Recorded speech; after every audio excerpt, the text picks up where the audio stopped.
Sana may ganito din tayo sa Pilipinas, no? Yung tipong bibiyahe tayo na walang traffic, tapos makapunta tayo ng malalayong lugar na maganda yung ating biyahe na hindi nagbabas. Kasi ito guys, napakaganda at fast na train ito guys sa New York City. I think nakakapunta ito ng mas malalayong lugar pa guys. At may CR sa loob din guys. So mga seats nila, ang daming seats. Minsan puno din naman ito guys, yung iba nagsta-standing naman.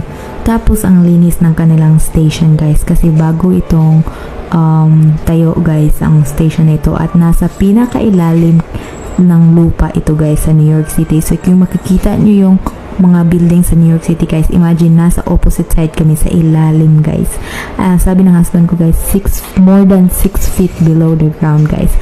Nung narinig ko yung nasa ilalim na pala kami, sabi ko, nakakatakot kasi close